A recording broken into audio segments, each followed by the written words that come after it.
নান রুটি, বন রুটি, পিজা তৈরির ডো এবং পাউরুটি তৈরির ক্ষেত্রে আমরা যে ইস্ট ব্যবহার করে থাকি, যা সুপার শপ থেকে আমরা চওড়া মূল্যে কিনে থাকি, তা আজকে আপনাদের বাসায় তৈরি করে দেখাবো মাত্র 2টি উপকরণ দিয়ে। তাই দেরি না করে মূল রেসিপিতে চলে যাই। প্রথমে আমি এখানে 1 কাপ পরিমাণ গরম পানি অ্যাড করেছি। এরপর আমি এখানে অ্যাড করে দিব 2 টেবিল চামচ পরিমাণ সাদা চিনি। আমি চিনিটাকে ভালোভাবে মিক্স করে নিব।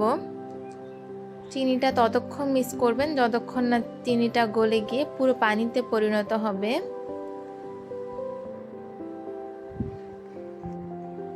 দেখতেই পাচ্ছেন আমার সম্পূর্ণ চিনিটা গলে পানিতে পরিণত হয়েছে। এই সময় আমি এখানে অ্যাড করে দিব আধা কাপ পরিমাণ আটা। আপনারা চাইলে এখানে ময়দাটাও ব্যবহার করতে পারেন। আমি যেহেতু বেশি করে তৈরি করব, তাই আমার আটার পরিমাণটা বেশি লেগেছে। আপনারা চাইলে খুব সহজে ময়দা দিয়েও সেম প্রসেসে ইস্ট তৈরি করতে পারেন।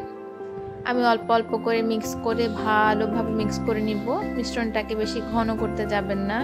দেখতেই পাচ্ছেন কিরকম স্ট্রাকচারে হবে। দেখতে পাচ্ছেন এখানে কোনো দলা পাকা নেই, সম্পূর্ণ পরিমাণ মিহিভাবে ব্যাটার তৈরি হয়ে গেছে। এরপর আমি এখানে র্যাপিং পেপার দিয়ে ভালোভাবে র্যাপ করে নিব, যাতে কোনো পরিমাণ বাতাসের মধ্যে ঢুকতে না পারে।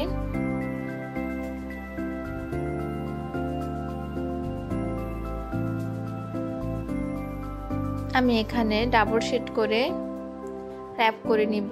এরপর আমি এটা কোনো গরম জায়গায় রাখবো। আপনারা চাইলে কম্বলের নিচেও রাখতে পারেন যেখানে গরম, কারণ এটা সম্পূর্ণ গরমে রাখতে হবে।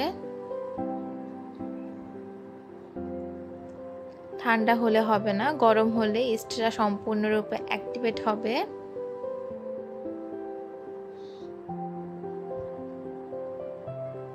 দেখতে পাচ্ছেন প্রায় 12 ঘন্টা পরে আমি র্যাপিং পেপারটা খুলে নিচ্ছি আর আপনাদেরকে দেখাবো মাশাআল্লাহ কত সুন্দর ইস্ট অ্যাক্টিভেট হয়েছে।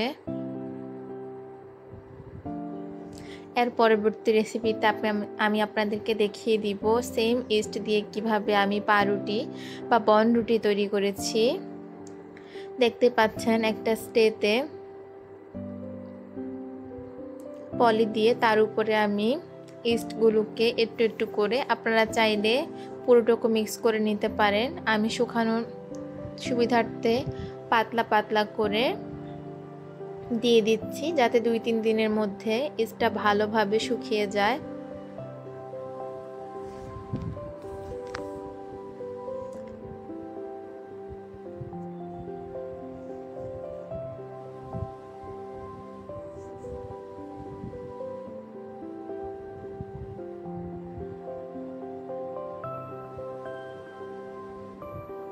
দেখতে পাচ্ছেন 2-3 দিন পরে আমার ইস্টটা শুকিয়ে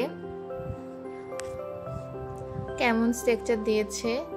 এরপর আমি এটাকে তুলে নিয়ে ব্লেন্ড করে নিব। আর ব্লেন্ড করে নিলেই আজকে তৈরি হয়ে যাবে আমাদের ড্রাই ইস্ট তৈরি করা, যা বাজার থেকে আমরা অনেক দামে কিনে থাকি।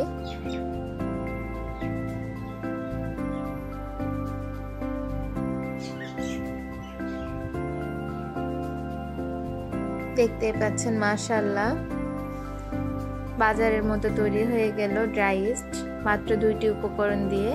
আপনারা অবশ্যই বাসায় ট্রাই করবেন। ভালো লাগলে আমার চ্যানেলটাকে সাবস্ক্রাইব করে দিয়ে যাবেন। আজকে এই পর্যন্তই। সবাই ভালো থাকবেন। আল্লাহ হাফেজ।